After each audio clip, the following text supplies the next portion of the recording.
All right, welcome back, everybody. Today I'm going to show you just a little bit of the things that I look for when purchasing musky flies. So you can see I've got some of my favorites up here, including one that's still attached to my fly line there. And basically the number one thing that I look for with any musky fly is going to be action, okay? So this is a store-bought one right here. You can see it's got a lot of different feathers on it, a lot of deer hair, a little bit of sparkle, which is all very nice for attracting the fish. However, the action is the most important part, because in the water you want to make sure that this fly looks just like a bait fish that's evading a predator. What I mean by action, not only is it the materials that are used, of course deer hair is fantastic for really just making it look like it has some body to it. It'll lay down kind of like that in the water, but also it's just limber enough where it can have a lot of movement that's slower with the fibers, and it doesn't look like it's just being whipped around.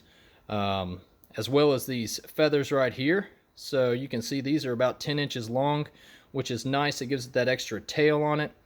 But the number one thing about this, of course, is the joint, which right inside here you can see they've got just a little shank here that's about an inch long, about as long as my thumb, and then it's connected to the hook. I'll show it to you right there. So they use the Apex Predator hooks on these. But either way, in the water, this is fantastic. So they did the black deer hair up front, and then the white in the back, and that's where they attach these longer feathers here. So in the water, this really gives it a nice jointed motion here.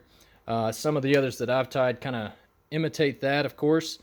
You can see the joints right there in the middle. One thing I've done, though, is I've actually added in a knocker in some of these, which is nice just to help hit that lateral line of the fish so that they want to bite it even more. So there you have it. Number one thing I look for is action that it would have in the water. Some of the others that I do like, this one right here has got some marabou hair in it, which is really, really nice in the water. It adds that extra fluff when it slows and it stops while you're stripping.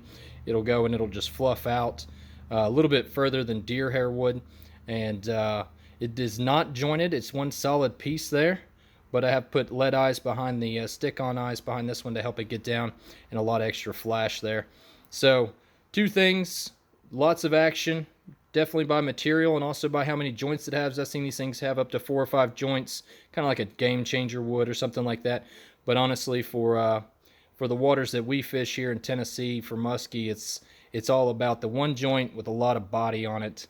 And like I said, these right here are fantastic. I've caught a couple different fish on them in the last year alone. And highly recommend you guys head out to your local fly shop and ask them if they have any big jointed 8 to 10 inch long flies. Just to let you know, I do use a different series of rods and reels for this, but pretty much it's an 8 weight or a 10 weight with these. And some of the flies that aren't weighted, I'll put a little drop shot on there just ahead of it on my bite leader. That way it helps get down a little further and of course adjust the depth as needed. So there you have it, what we look for when we're purchasing flies for muskie here in Tennessee. Thanks for watching.